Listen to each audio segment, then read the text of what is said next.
Thank you guys so much for jumping in. It looks like we're gonna have a good group, so this will be fun. Yeah, what we're gonna talk about today is understanding cultural differences. I've traveled quite a bit around the world in a lot of different places, and I would definitely would not say I'm an expert on culture, but it's definitely an amateur hobby of mine, so to speak. I'm excited to talk about some of this, and I'd also really encourage you guys to keep checking things out. There's a really great book called When Helping Hurts that it's not so much specific to culture, but it has to do with how to work with people, and it applies, a lot of different spheres. I would really recommend it. And there's also a bunch of resources out there if you're interested in that long term. So, also by way of just because it's fun, most of these photos in here are ones that I've taken. So if you have questions on any of these amazing looking people, let me know. I'll be glad to fill you in later. So, first question, what is culture? Um, and like I said, if you want to jump in here and say something real quick or make a guess, you're welcome to. But what is culture when we talk about cultural differences? Hmm. Any thoughts? I think of them as shared values, behaviors, attitudes within a certain community. Yeah, yeah, that's a great definition. There's definitely a lot of components to that. So in that sense, culture is I just simply define it as um, the definitions by which people order their lives, interpret their experience, and evaluate the behavior of others. So it's the rules by which the game of life is played, in other words. So it's all the different ways that yeah, our background, our world shapes us and how we decide what's important and what's not. And I'll give you kind of a fun example of that. So here's something that you probably all do and are completely unaware that you do that. This is things native English speakers know, but don't know that we know. So, adjectives in English absolutely have to be in this order: opinion, size, age, shape, color, origin, material, and then purpose, and then followed by a noun. Which, so here's the example. So you can have a lovely little old rectangle green French silver whittling knife, but if you mess with that word order in the slightest, you'll sound like a maniac. It's an odd thing that every English speaker uses that list, but almost none of us could write it out. And as size comes before color, green great dragons don't exist. So if you think about it, we would say, oh, the old gray mare, she ain't what she used to be, but you would never say the gray old fun large mare. There's an order to it that our culture has built into us and that we're not even aware of.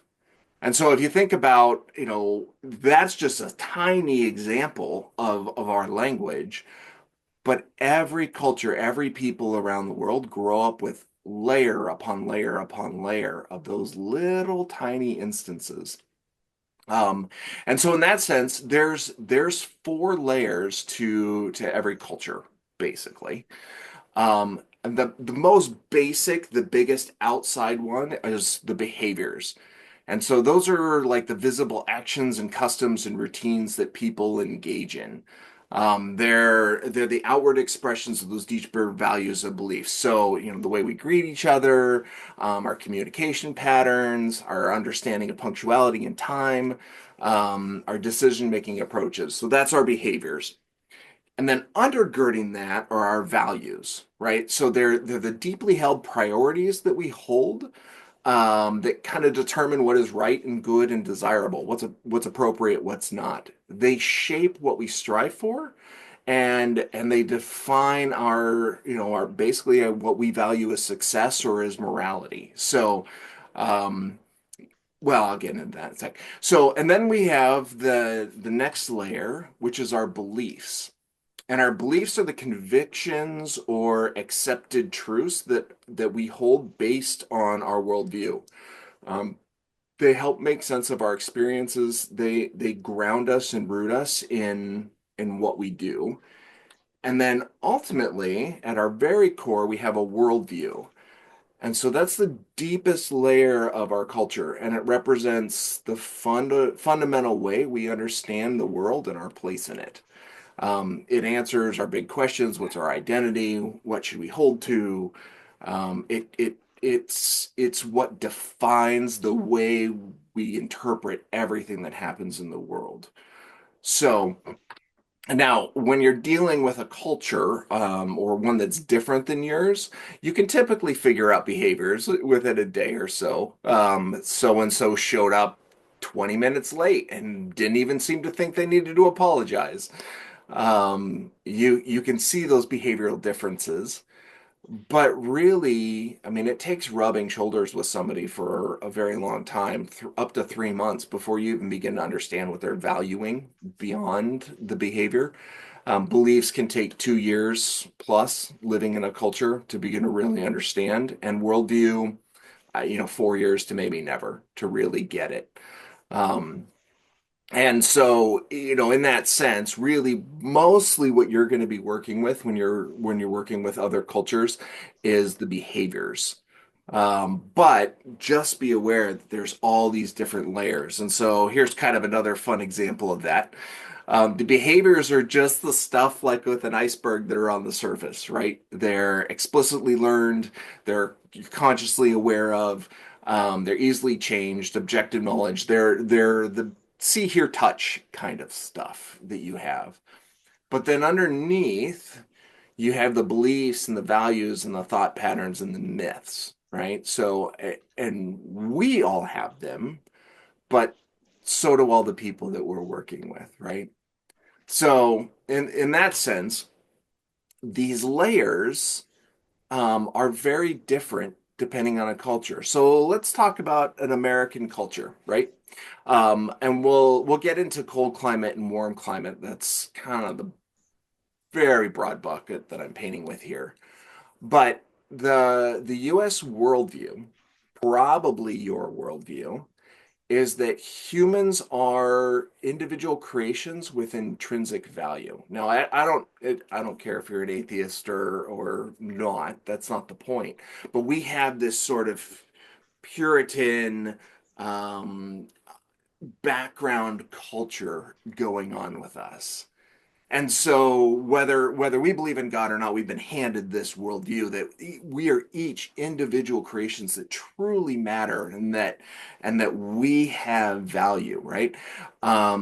So we're made in this image of God. We have autonomy and authority, and that we're unique and autonomous, and ultimately that our life is a journey towards self-actualization, right? Like each of us are here to be the best version of who we are meant to be. And so we have this worldview that says, I shape my life. I'm in charge of my destiny. I have this calling and this purpose in some form. Um, and then out of that, we have our beliefs that say we're in control of our own destiny, that hard work, determination leads to success, that equality means everybody should have a voice, that each person should have autonomy and the right to choose what they want to do and be because they're living into that calling of who they were meant to be. Well, then that leads to our values, and we really value independence, personal freedom, achievement, self-expression, assertiveness, that kind of Do thing. we though? Uh-huh. Did you? Oh, hey, Deb. Okay. So we value those kind of things. I mean, in America, freedom is, I mean, it's a virtue. It's not just an option. It's a fundamental right. Um, because of our worldview. And then our behaviors, because of that, flow out of that, right? Like people speak openly, directly, they share their opinions, they make independent choices from their family or from their community, right? I mean, we value choosing our own clothes and our own style, and we prioritize goals over relationships if necessary. um, I would think almost every one of you, if when you were working or you had kids that were working and it was like, hey, you can make twice as much money, you get promoted to a better position, but you're going to have to move out of your city or maybe even out of your state, and we think, wow, you get promoted? Like, go do that. That's amazing. Make more money, rise up, get above, even if it means you break your relationship or create space between your family and your friends or your current home, your current place, right? We value that finding your passion and moving into that identity. Well, that stands in a lot of contrast with Southeast Asia, for example, which is where a lot of the people that we work with, the Afghani and the Burmese and so on and so forth, right? I mean, they have this worldview that humans are interconnected and that the individual exists within kind of a web of obligations and places, family, community, other spiritual forces, right? Karma, ancestors, religious teachings. So, in that sense, harmony is of more value than it is dominance or control, of getting ahead, of having self-actualization. There is a core worldview that says I'm part of something larger than myself. And then because of that, they believe their life is shaped much more by fate, karma, divine will. Elders and tradition provide wisdom and direction. Disharmony within the group brings shame or misfortune. So it's far more important to be shaped and to be guided and directed by the people around you or the community you've been given. And then out of that, then they value harmony, respect, loyalty. I don't know if you've heard the phrase saving face, but that's a huge deal where you need to be at peace with the people around you and the world around you, even if it means it's not functional or there's causing problems, because the relationship piece is more important. And so, in that sense, there'll be a lot of indirect speech or conflict. Um, they defer decisions to the elder of the group. They avoid open disagreement, which if you're working with a family and you ask them, oh, do you like fill in the blank? They may not say, they may not say, oh, no, no, I don't really like that. Let's do something different. They will almost always say, yes, I care, or I like that, or oh, that would be fine. In fact, I have a running joke with several of my interpreters that I know in different places really well that I'll ask them a question and then I'll say to them, and please answer as an American, because I Hmm. don't get all of the layers and the implication. So, for example, we were riding in the van in the Dominican Republic, which isn't Southeast Asian, but it's a warm climate culture. We were riding in a van and I had a team with me, and the one of my team members asked my friend Arleni, who is my interpreter and kind of our coordinator. She just happened to mention something about dinner, and Arleni said, "Oh, well, what would you like for dinner?" And she said, "Man, I really miss American pizza." And so Arleni was like, "Oh, well, yeah, we can do pizza. That'd be great." And then, so like we went on this whole thing to go find a Pizza Hut in Dominican Republic. Oh. Well, what this woman who was just casually talking didn't realize is they had already planned at the church a meal for us. And when Arleni asked her, "What do you want for dinner?" And she said, "Well, I want this." Arleni took that as this is an absolute priority. And so in the sense of harmony, we need to make this happen. And so we ended up taking the whole 12 team out to pizza, which cost them, they were hosting us as a thank you, cost them a ton of money. And they had a whole meal back at the place waiting for us that we didn't show up for because they were pursuing harmony above, their individual things. And it was just a casual, like, oh yeah, I like pizza. And I would understand that entirely as an American, but it's a different worldview. So when you're dealing with these, different people from different cultures, you have to just be aware that, sometimes you have to say, like I did, okay, wait. So as an American, please just speak as direct to me as you can. Um, and so, but then the question is, so who's correct, right? Like who gets to say what these rules are? Is it better to be direct and honest and upfront and totally clear, or is it better to be in harmony with the culture and the people? Um, I mean, ultimately, when we're working with people, hopefully what they need is what we adapt to. So, in that sense, why do we do cross-cultural training? To begin to build genuine relationships with people you otherwise manage. If you don't understand culture, you're just going to try and help get people to do what needs to be done, or to get rid of the awkwardness and just try and connect with them. Also, to minimize potential conflicts and help understand and interpret behaviors.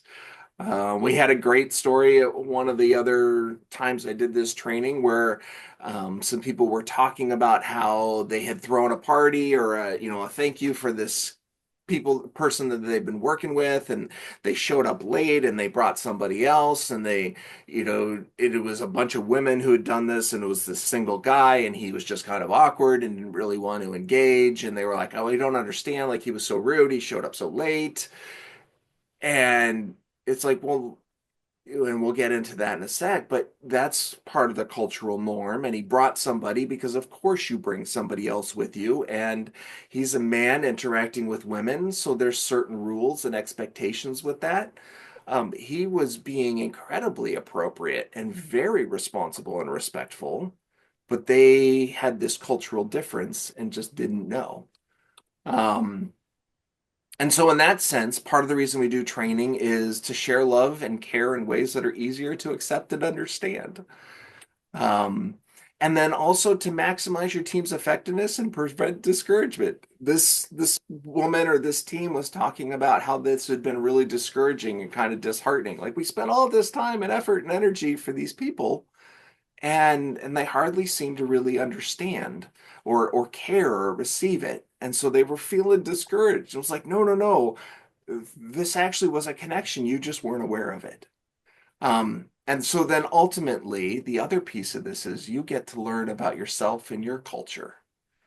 um, you get to reflect on American culture and values and say, wait, do I like the way that that works? Like, should I be that way? um, And so in that, there's this cross-cultural experience.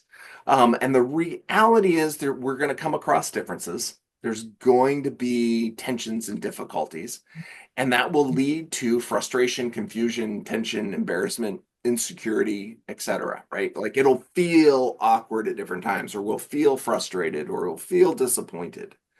Um, and we get to decide out of that what to do, right?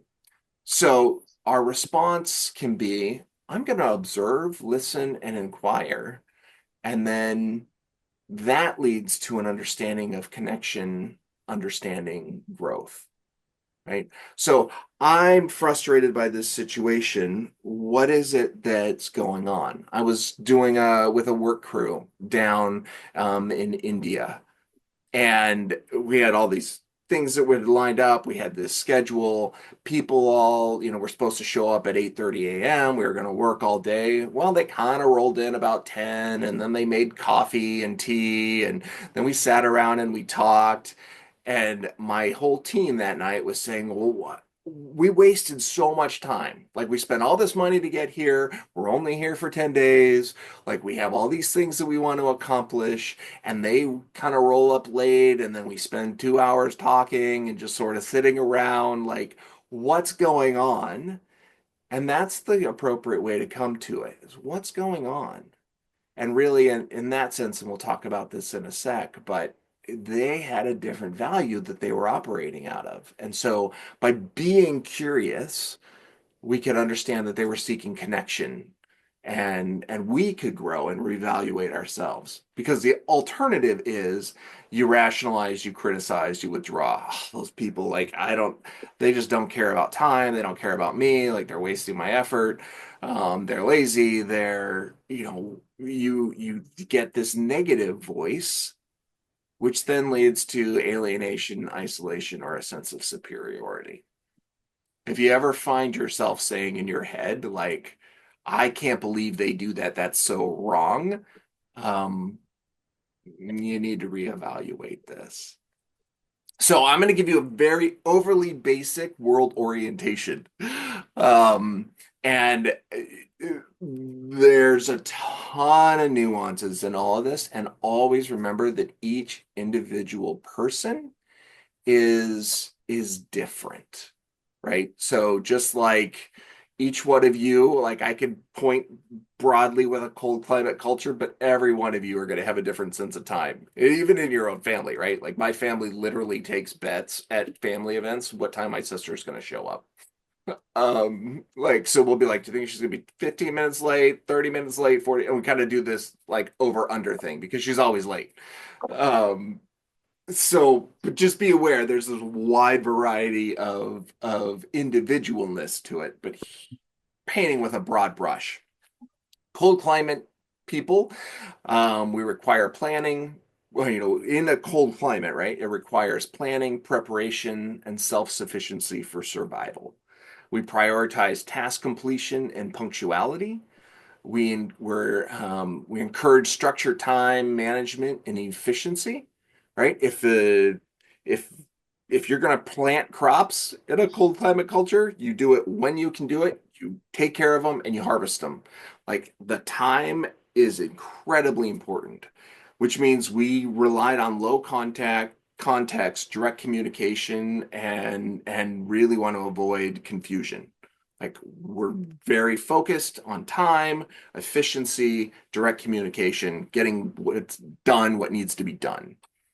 Well, in warm climates, it was much more important to encourage daily interdependence with extended families and tribes. Like if you're hungry, you just go out into the jungle and pick a mango.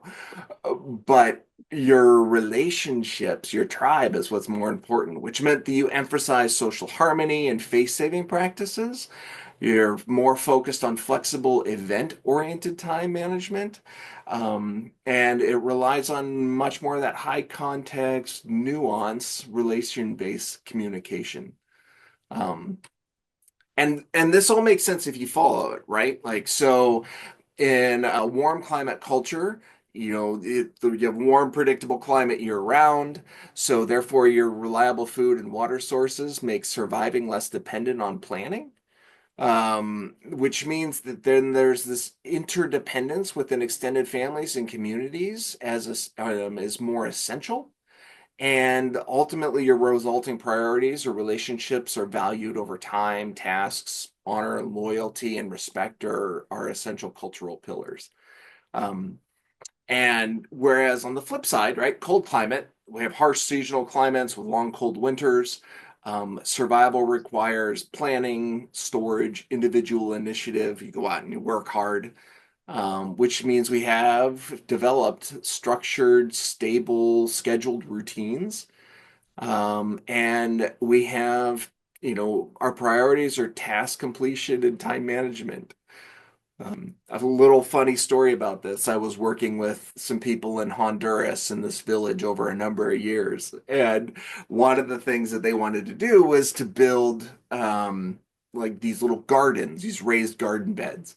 And so we'd helped them do that, but they don't even have electricity in this village. And so I was down visiting them, and I'm watching them grow all this stuff. And I said, so what do you do when you harvest them? Like, where do you store them? Do you put them in, how do you store the food for the next harvest? And they just looked at me like I was crazy because the climate doesn't change. They just harvest year round. So when they pick their tomatoes, they just plant more. Whereas in my mind, we have a very narrow window of when we can harvest, right? And so there's just that cultural value and difference. And I don't have time to go into this because I don't want this presentation to take forever. But this gives you a broad idea of a world culture map, right? So African Islamic cultures, Egypt, Zimbabwe, most of Central North Africa, they're warm climate, right? They have a higher traditional values. They value survival and connection, community more than they do, our kind of secular structured values or self-expression. So that goes all the way up to Protestant Europe, like Sweden, Denmark, and Norway. Um, and kind of in this sense, here's a country mapping tool. I really recommend if you want to look at some of this stuff, look up Erin Meyer, Erinmeyer. She does amazing stuff with understanding different cultures. And there again, I'd love to get into this if you've got more specific questions. But just in the way, if you can see from this, um, how we communicate, low context would be direct communication versus high context, lots of layers and nuance. But in all these different ways, you can see how far the US is different from a more warm climate culture. And that's going to be kind of similar. Like the last ones were more Middle Eastern. These are going to be Southeast Asian, China, India, Thailand. All the ways that we value things are different. Um, looks like. Oh, thanks, Aaron. Yeah, Jenna posted a link to Aaron in the chat, Aaron Myers. So check that out. Um, so let's talk a little bit about how that practically fleshes out. Time versus event orientation. So we value being punctual, and I don't mean aggressive in a bad way. I just mean like take charge, make sure you're there, show up, arrive. We value efficiency, quick problem solving, tight schedules, goal-directed activities, maximizing every moment, that kind of thing. Every team that I have led of Americans around the world, the first question they will ask when we're talking about going is they will say, what will we do? What are we going to accomplish? What's our task when we go?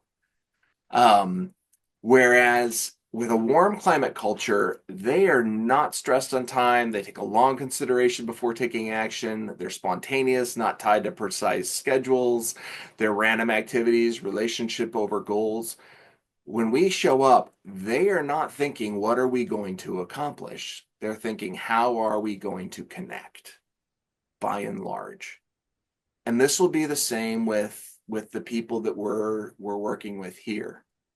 Um, but that worldview, that cultural difference, it creates a lot of tension around time. We prioritize, time as sort of the foundation of life. Time is money. Time controls everything. We even run our relationships right by it. Like I got together with a friend of mine I had not seen since college here about 3 months ago. And I mean, a whole life had gone past. We were meeting up, reconnecting. It was really cool. And it was like, okay, yeah, I'll meet you from one to, I need to leave by about 2:30. Like 20 years of relationship, I gave it an hour and a half. And he was like, yeah, that would work actually well for me too. Like there's that tension, or there's that very clear expectation. We show up here, we'll be done by here. right? But warm climate cultures, they prioritize relationships over time. The people around you hold priority over your schedule and your activities. So, for example, this picture that I'm talking or I have here, one of my teams had helped finish building this church that they'd been working on for 45 years. As they got a little bit of money, they built some more walls and then, added some windows. And like this literally had been a 45-year process. And they wanted to throw this huge like celebration that it was completed. And they were going to honor us. You can see all the people up front. This was actually a United Methodist group. Um, but they sent out these flyers to everybody in the area and said, we're going to have this party. And so they said it was going to start at 9 a.m. It would be done by 1. They were going to feed everybody lunch, blah, blah, blah. Well, we show up about 8:30, a half an hour early, and there's people trickling in and they keep coming. And there's like 800 or 1,000 people that are gathered around outside. It's this huge event. Well, it's like 9:30, it's 10:30, and the lead bishop still isn't there yet. And we're all just kind of sitting around and like chatting with each other and so on and so forth. And we're like, where is this guy? And so I asked one of the other church leaders, hey, like, where's the bishop? And he says, oh, people know his car in this area. So when he's driving down the road, they come out and they flag him down. So he stops and prays with them or for them. And I'm like, you mean he's got 1,200 people that are waiting for him and he's stopping to pray for people on the side of the road? And the guy just looked at me incredulously and was like, you, like, do you not want him to pray for people? And I was like, well, yes, no, I don't know. It's this huge priority difference, right? So think about it for you. Like, how late can someone be before you consider it rude? You have a very clear idea in your head. Someone is rude if they don't show up by X amount of time or let me know, right?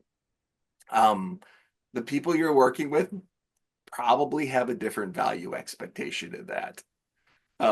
Someone went to pick up a newly arrived family for a medical appointment here, and they were still in bed. They said, we'll pick you up, at 8:30. And then they showed up, and the family was like, oh, yeah, it's 8:30. Okay, we'll start getting ready. Um, they have a very people-oriented, flexible time. They don't yet understand the values of our schedule and our timing. So just be aware of that. Trevor, Yeah, one comment on that. I think the reverse is true. So when we're with them and we're on this set schedule and we leave them, kind of like your example with your friend, as we say we have to be somewhere, they probably perceive that as being rude because we're in a hurry and we're thinking about our next appointment. absolutely. Absolutely. Yeah, if you show up to pick someone up and kind of like stay in your car outside or just knock on the door and all right, let's go and just shove people in your car and take off, they're going to feel like that's really rude. Like, why would you not spend time seeing our house or coming in? I went to pick up a family and the first thing they did was invited me in and offered to feed me. And I'm like, and I knew what was going on, so I was like, "Thank you so much." And I sat down. I said, I just ate a little bit ago, and well, can we get you some tea?" Sure, I'd love some tea. We sat and we talked for 10 minutes before we went out to the car to do the task. The people yeah, the relationship is much more important than the task. Um, and so in that sense, yeah, like tasks versus person orientation. Cold climates, we focus on tasks, satisfaction, and achieving goals. We seek friends with similar goals, which is an interesting thought that the people we associate with are people who have similar goals or, you know, things that we do. And we will accept loneliness for the sake of achievements. Uh, that's actually pretty problematic in our culture. It's one of the reasons we are the most medicated people in the world, actually. Um, Whereas warm climate, they focus on relationship. They're just satisfied by interaction with others. They seek friends who are committed to the group, and they'll sacrifice personal achievements for the group. Um, so, I mean, we show respect through being on time, working efficiently, getting tasks done. They show, respect through hospitality, spending time together, talking about your lives, introducing you to your family. I oversee some operations of a ministry in several West African countries, and there is almost never an interaction I have with any of my country leaders where they don't say, "Oh, how's your family doing?" Are, like, are things good? Like, and I'm just like, look, I just need to know where this money went. And they're like, oh, tell me about your family today. Um, it's a very different priority. They don't really care. I mean, they ultimately do, but the priority is always the relationship and the connection. And that's what's productive. So, like when I had talked about back there, sitting around in India and just drinking coffee and tea, and our team feeling like we're not prioritizing things, they were prioritizing relationship, not just the task. Um, and part of that is they have more of an collectivist mentality as opposed to individualistic, right? So in cold climates, we identify, or our identity is determined by our achievements. Whether or not we respect somebody is based on independent accomplishment and performance. Personal greatness is worth group or other sacrifices. Of course, you go take the better job, even if it means you don't go to that church anymore, because you have to move out of the neighborhood. Um, we seek advice from experts, right? So, and I would imagine most of you can relate to this if you think about it. Whereas in warm climate cultures, your identity is determined by your birth or social rank. Respect is permanently tied to the status of the family. Individuals are expected to sacrifice for the group, and they seek advice from members of the community, even if it's bad advice. My friend Arlene in Dominican Republic, I was talking about having a cold, and she was like, "Oh, well, you just need to take Sudafed because it'll heal you and it'll protect you from getting colds in the future." And I'm like, Sudafed does not do that. It might make me feel better. And she was like, "Oh, well, my mother told me all the time that if you just take Sudafed, it'll protect you from colds." And she was just bound to determine that that had to be reality because it wasn't about the experts, it wasn't about the doctors and the structure. It was about what they heard, or who told them that. Which I will also say, it's interesting to look at our political and our shifting climate in the U.S., particularly in our more southern, warmer states. The authority that is said by somebody is often more important than what experts say. And I don't mean that in the sense of to be political, but we're seeing this shift where the authority is not the expert, the one who has accomplished, the one who's gotten ahead. The authority is the person who's part of your clan or your tribe or that you just trust. Um, so it's a different cultural shift, which is creating a lot of tension. Because, right, in more cold climate cultures, we put high value on individual choice, rights, freedom. Each person is expected to live their life, whereas warm climate cultures put high value on the family or tribe. I want to give an example of this. If you can see in this picture, the woman wearing the purple dress that's third in from the right, her name is Helen. I got to know her. She was one of my translators and kind of a young woman that I got to know over about 5 years when I was going to India quite a bit. And brilliant woman. She had her master's in nursing. She, worked at one of the number two hospital in India, spoke like 4 or 5 different languages. She was our translator from English, really beautiful, funny, easy talking to person. And I was chatting with her one point. She was like 25, 26, and she was saying, "I'm so worried. I'm getting old. Like I need to get married." And I was like, and thinking in my head, like, you are an amazing catch, right? And she was like, I really hope my dad hurries up and finds me a husband.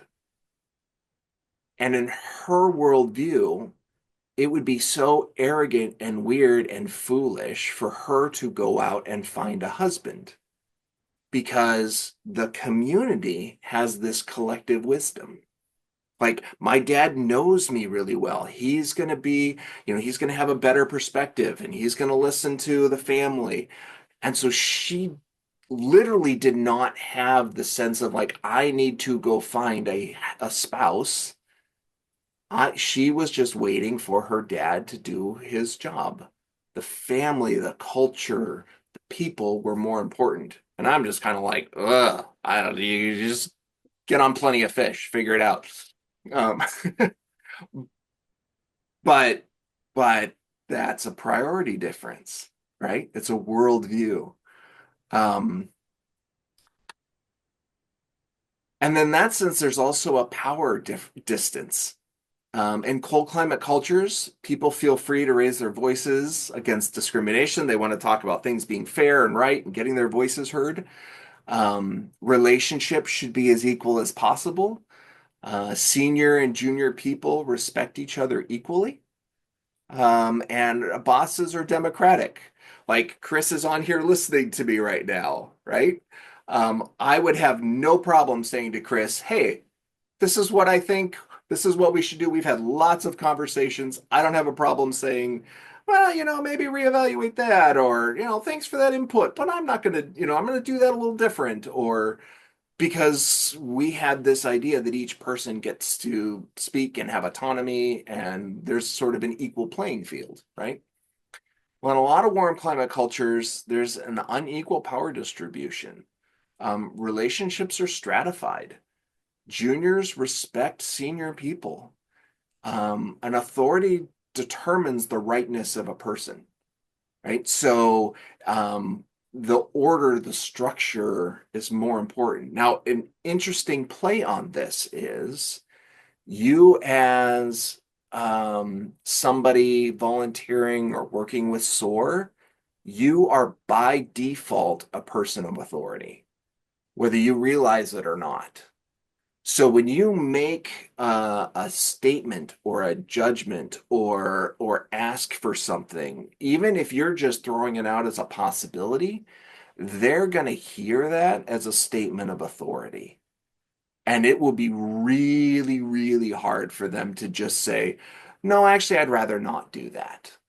And it can be small things or it can be big things. I mean, if you're in a grocery store and you're like, oh, look at this thing. Wouldn't this taste good?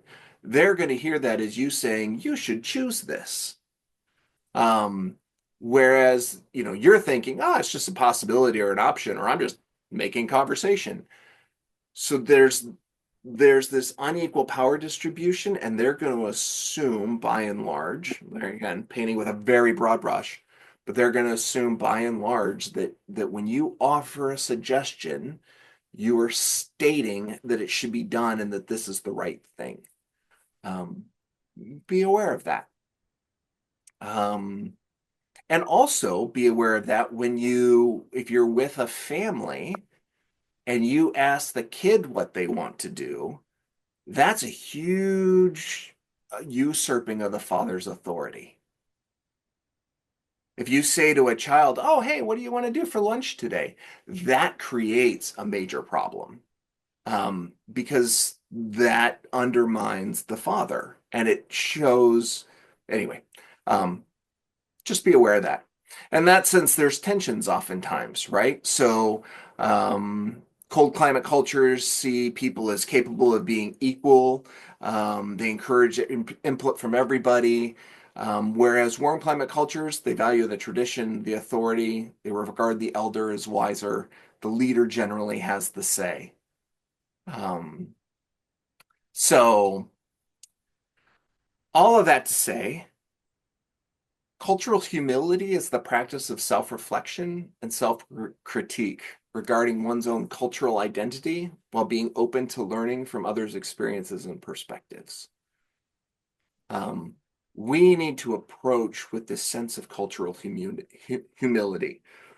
I mean, if you think about culture and interaction with people, would you say you're aware of your biases and you're ready to grow and learn more? Or would you say, I'm not really sure where my biases are? And maybe I'm ready to learn about them. Or do you just think, I don't really have any biases? I got this, like I like people. They're fine. We're all good. We're all the same. Or in that sense, like, are you aware of different diverse perspectives? Do you say, well, I acknowledge and make space for diverse perspectives? Or are you more of I'm still learning about diverse perspectives? Um, Cultural humility calls us to move towards the top two on that. And there's a difference between cultural competency and humility.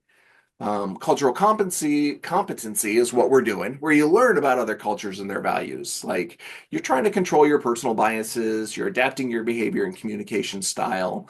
But the goal is to become effective and knowledgeable about cross-cultural interaction, and so that you can interact competently with them. Whereas cultural humility is being aware of the power imbalance that you default have, and actually respecting their values. Um, if you show up and your guys are kind of running late for an appointment, like, can you say, wow, these people are really respecting relationship and connection? It's more important for me to sit down with them than it is to be on time. That's hard. Um, Continuous self-reflection on your personal biases, right? So cultural humility is this pursuit of a lifelong process of minimizing the impact of your biases and growing. The key difference there being cultural competency is a goal, while cultural humility is a mindset. I want to grow. I want to learn. Um, so with all that, as we get kind of near the end here, Um, if you're working with people from Afghanistan, here's just a couple ways that this fleshes out in behavior. Remember, we're not talking about worldview and so on and so forth here. These are just some things that you should just be aware of on a basic surface level.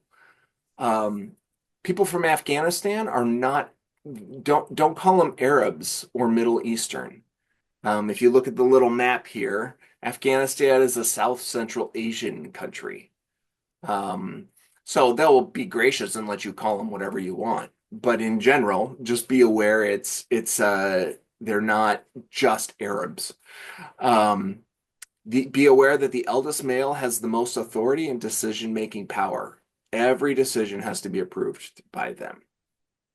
That's not a it's kind of, I mean it's kind of patriarchal, but it's that's their cultural norm. So asking a woman when the husband's not present, or if the husband is present, where they're going to go or what you're going to do is to usurp the whole structure of the culture and the worldview. Religious customs are cultural as well as personal. And there are very strict lines on that. Even if the person you're working with, who's Muslim, isn't particularly religious, there will still be very strong religious undertones to their interaction. And so, for example, food must be halal. And obviously, if you've worked with Muslim people or helped with us, you'll know that. Like there's specific ways that things have to be done, right? Um, some tips and ideas. Always use the right-handed gesture, touch people, or offer items. That's just in general a good idea with most particularly warm climate cultures, but just around the world.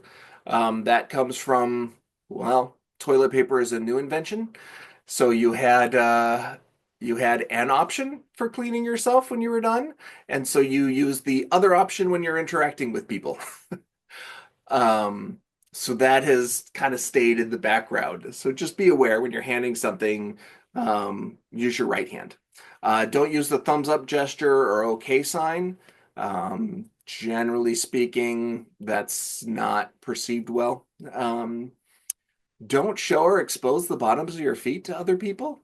That's just, it's considered incredibly rude, like showing someone that you're over them and that they're under you. So like you will never ever see an Afghan person sitting in a living room with you and put their feet up on the table. Um, it just doesn't happen. And so anyway, generally do not touch a person or the opposite gender, and don't wink at somebody from the opposite gender. Um, Couple cultural notes on Burma, and then we'll wrap up here. The traditional greeting is a bow with both hands on your stomach. Um, Use people's titles when addressing them, unless they're just, unless they're children. So typically you would refer to somebody as Mr. So and so. And then refer to them by their chosen, not so much, well, I said identity, but their cultural identity. So, people from Burma may not want to be referred to as Burmese. Their ethnic identity will be Karen or Chin or Rohingya. So just be aware of that, right? White people draw lines on maps. Tribes identify by their people. Um, so, and then behavioral notes on, consider that upfront honesty is not always appreciated, like we talked about. There's going to be a lot of um, very careful and nuanced conversations. Hand things with both hands or maybe the right, never the left hand. Same kind of deal. Expect to be asked questions about where you're going, when you last ate, etc. These are cultural norms. And ultimately, just small little piece. It's rude to blow your nose around others. So try not to do that, or it'll show that. Anyway, with all that, we'll wrap it up here. Just remember that there are 4 layers to culture. Um, we have these behaviors, values, beliefs, worldview, but ultimately, we're all human in all of our different ways, and so we can respect each other um, and see the value and the beauty in all the different ways that we are created and our cultures have created us. So with that, that's about the hour. So if some of you need to log off, you're welcome to. I was just going to open it up at this point to questions and answers. I would love to tell some stories or share. If you, yeah, any questions, any thoughts, any ideas? Is any of this information you provided, is it listed somewhere for reference, in case in the future we need a refresher of like, oh, wait, this is rude. Of course, it's all on the internet too. So, Yeah, I have not created this is stuff I've just collected from a You're whole on variety of different mute. things over time. But I would be glad to share these slides with you, Yes, and you're I on can mute. print those out and we can email them. And certainly, there's, like you said, on the internet, there's tons of things that you can research on this. Actually, another really great source for this is like Chat GPT or something like that. If you go in and ask about warm climate cultures or cold climate cultures or the differences, or if you say in Chat GPT, help me understand Afghani cultures or priorities, mhm. you can get good information that way too. Okay. But yeah, Oh, I'll be glad to send out the this is a PDF, the presentation is a PDF, and the oh, video will be available as well. okay. And I'm also going to drop a link to Refugee Welcome Collective. It's a national organization, and they have these kind of one-shot, they're called backgrounders of different Mhm. demographics that are commonly served in resettlement spaces. So I'll drop a link to that. I really recommend looking through those, and they give you a little history of like the conflict that's happening in their country, some cultural norms and things to expect when working with those refugee populations. So I'll drop that in the chat. Great, thanks. And certainly, if you ever have questions, I mean, Jenna or myself or whoever is a great resource. So feel free to reach out anytime. Okay. Also, I'm on the west side, so most likely I would work with people in Beaverton. What are some refugee settlements that are what's the most common ones I'd be working with in the Beaverton area? Jenna, do you want to take that one? She's muted, so. Yes, sorry. Oh, Repeat the question one more time because I was looking for the link, but and oh, I okay. Well, have to answer. I'm on the west side, so probably I think it's Beaverton where it might have been you, I think, who emailed me. Yeah, it was you. And said that Beaverton has quite a few refugees. And what is it, Afghanistan or is it? Yes, yes. A lot of our Okay. Afghan refugees, there's a large community in Beaverton, so Yeah. most Afghan folks prefer to be located and find housing in Beaverton. Oh, Um, okay. so if you're on that side, then Yeah. likely you'll be working with many of our Afghan families. Oh, okay. Yeah.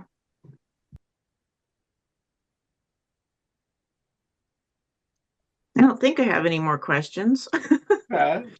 I'm gonna share this real quick and we won't spend a ton of time on it.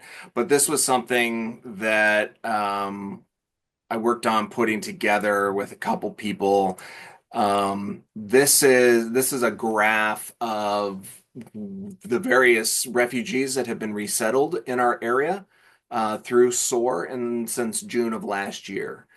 And so you can see by Beaverton, and then also, all the way through Portland zip codes and stuff of different people in different places. So, in the Beaverton area, you're going to have people from Venezuela, you're going to have people from, Iran, Iraq area, Guatemala. Um, anyway, we can send this out Okay. as well too. But yeah, you can Oh, see we okay, have a, thanks. a wide distribution of people throughout all over the place. Okay.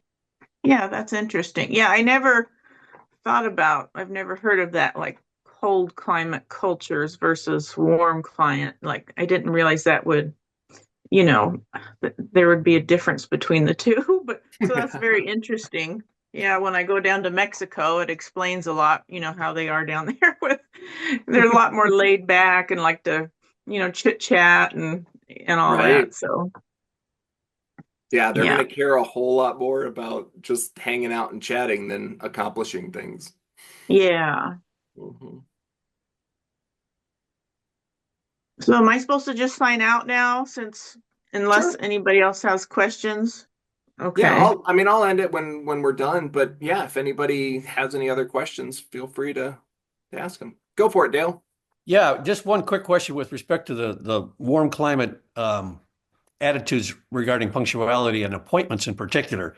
Hmm. Um, I would assume then, particularly if it's a medical appointment, we need to have some kind of advanced dialogue with the person to let them know that that is something that absolutely has to kind of be punctual. Right. Yeah, and some of that, as you're building relationships long term with people, that would be a great place for you to say that. We rely a lot on our case managers for new arrivals to communicate that.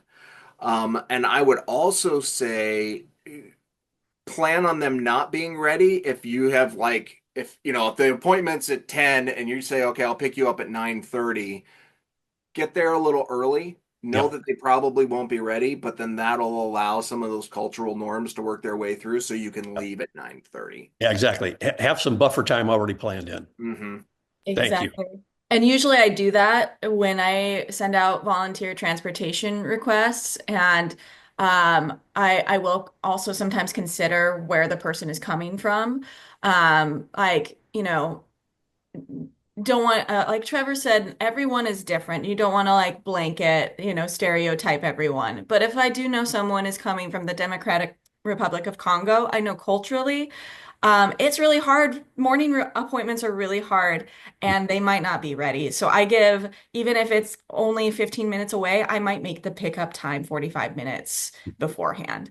And just know too that our, like Trevor mentioned, our case managers do communicate the pickup times. And they might do it several times. They still might not be ready because they might hear it and say, "Oh yeah, I'll be ready, I'll be ready." And then you're knocking and they're still in bed. So,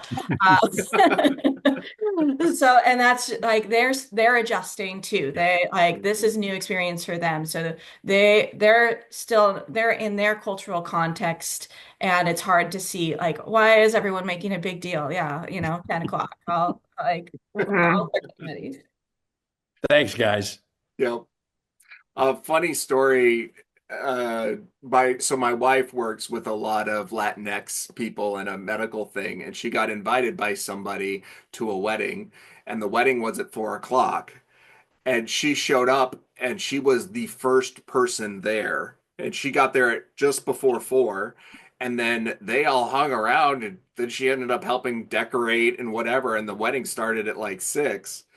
And she was asking her friend about it. And her friend was like, "Well, when we say the wedding's at 4, we mean we start getting ready for the wedding at 4. We don't Mhm. like the wedding starts when it starts. Like the time is irrelevant. It's the relationship." And so, there's part of this where we have to help them adapt to our culture too. We had a very similar experience in Kenya at a wedding, and we were the first ones there. Yeah, we were the only ones that Yeah. our little group of four were the only ones there. Yeah, yeah. And if you show up, you're either rude or you're going to help. Yeah. Uh, Anybody else? Any other questions?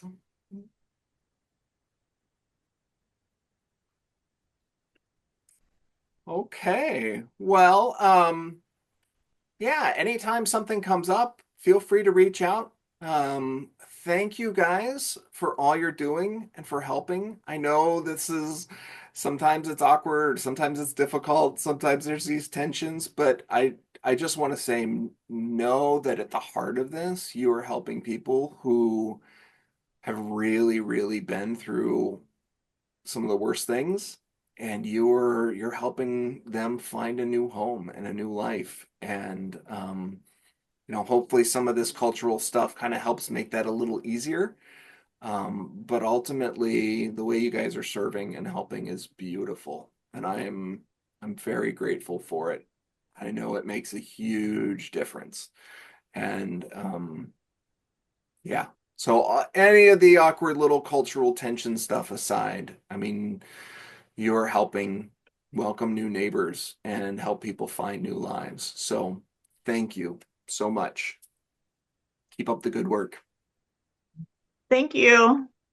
Thanks, Absolutely. Trevor, for the great presentation. And thank you all for joining. Yeah. Thank you. Thank you. Thank All you. right. Bye, everybody.